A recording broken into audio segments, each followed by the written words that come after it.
اب دیکھیے اس معنی میں دو باتیں میں بنیادی عرض کر رہا ہوں. ہر ذی حیات ہر آن جہاد کر رہا ہے. میرے یہ دو الفاظ نوٹ کیجئے.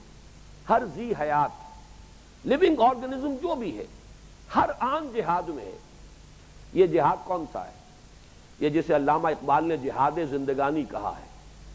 یقین محکم عمل پہم محبت فاتح عالم. جہاد زندگانی میں ہے یہ مردوں کی شمشیریں. جہاد زندگانی وہ ہے جس سے کہ ہمارے ہاں بایولوجی میں اسٹرگل فار ایگزسٹنس کہتے ہیں. مقابلہ ہے، کمپٹیشن ہے. ہر ایک جو ہے وہ اپنی زندگی اور اپنی حیات کے تسلسل کو برقرار رکھنے کے لیے کچھ چیزیں حاصل کرنا چاہ رہا ہے، جبکہ دوسرا فریق بھی اسی کے لیے حصول کے لیے کوشاں ہے. ان کے درمیان ایک کشمکش ہے، ایک مقابلہ ہے. تو تنازع للبقاء یا جہد للبقاء، اسٹرگل فار ایگزسٹنس، یہاں وہی جہاد کا تصور ہے. تو تمام جتنے بھی لیونگ آرگنزمز ہیں ہر آن ہر لحظہ جہاد میں ہیں. اور وہ جہاد کیا ہے؟ وہ ہے اسٹرگل فار ایگزسٹنس، جہاد زندگانی.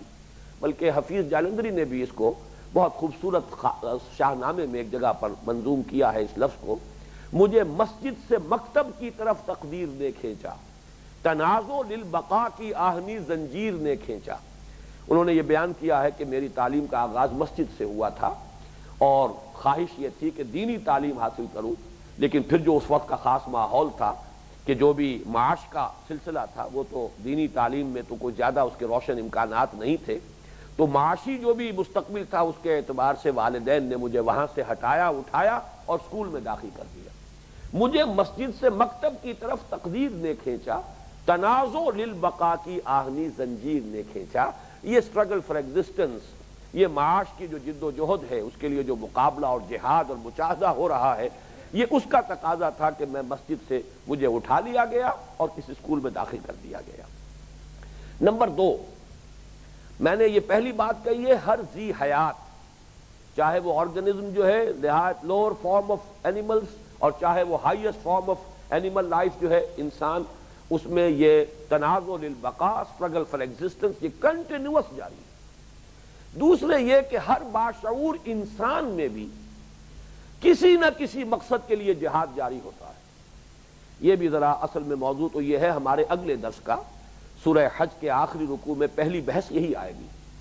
ہر باشعور انسان کا کوئی نہ کوئی مقصد ہوتا ہے، کوئی نصب العین، کوئی آدرش، کوئی آئیڈیل، اور وہ اس کے لیے کوشاں ہوتا ہے. اس کے لیے محنت کرتا ہے، بھاگ دوڑ کرتا ہے، جد و جہد کرتا ہے، اس کے لیے قربانی دیتا ہے، بھوک برداشت کرتا ہے، جیلوں میں جانا گوارا کرتا ہے، یہاں تک کہ اپنی جان دینا گوارا کر لیتا ہے. حالانکہ اینیمل انسٹنکٹس کے اعتبار سے تو انسان کو جان سب سے زیادہ عزیز شے ہے. پریزرویشن آف سیلف اور پریزرویشن آف لائف، یہ تو ہر جاندار کا جو سب سے پہلا کنسرن ہے، سب سے پہلی جبلی تقاضا جو ہے وہ یہی ہے.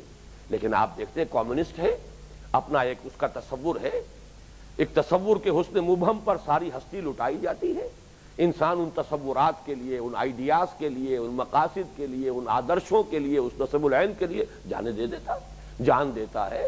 اپنے بال بچے کو کولہوں میں پلوا دیتا ہے، اس کی نگاہوں کے سامنے جو ہے اس کے بال بچوں کو کولہوں میں پلوایا جا رہا، لیکن وہ جھیل رہا ہے، برداشت کر رہا ہے. کس لیے کر رہا ہے؟ کہ ایک آدرش ہے، ایک نصب العین ہے، ایک مقصد ہے. یہ جہاد جو ہے یہ انسانوں کے ساتھ خاص ہے، حیوانات میں نہیں. حیوانات میں یہ مقصد کا، نصب العین کا کوئی شعور نہیں ہے.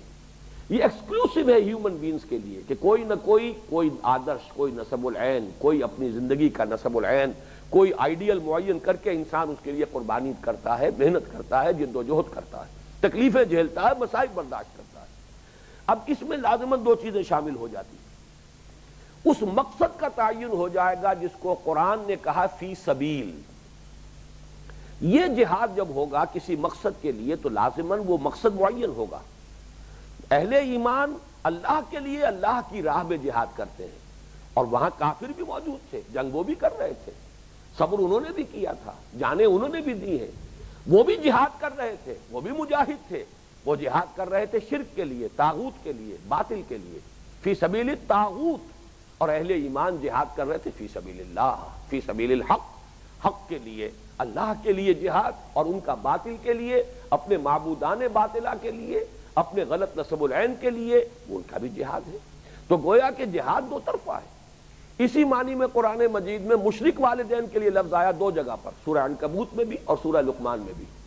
وَإِن جَاهَدَاكَ عَلَىٰ أَن تُشْرِكَ بِي مَا لَيْسَ لَكَ بِهِ عِلْمٌ فَلَا تُطِعْهُمَا، یہ سورہ لقمان کے الفاظ ہیں، اور سورہ عنکبوت میں وَإِن جَاهَدَاكَ لِتُشْرِكَ بِي مَا لَيْسَ لَكَ بِهِ عِلْمٌ فَلَا تُطِعْهُمَا، صرف حرف جار جو ہے علی اور لے کا فرق ہے، بعین ہی وہی الفاظ۔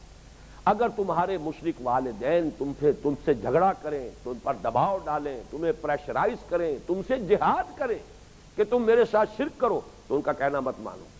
معلوم ہوا کہ مشرک والدین بھی مجاہد تھے، لیکن وہ مجاہد فی سبیل شرک تھے، اور جبکہ اہل ایمان جو صبر کر رہے تھے، جھیل رہے تھے، برداشت، وہ بھی مجاہد تھے، وہ مجاہد فی سبیل توحید تھے۔ یہ مجاہد فی سبیل اللہ ہے، وہ مجاہد فی سبیل طاغوت ہے۔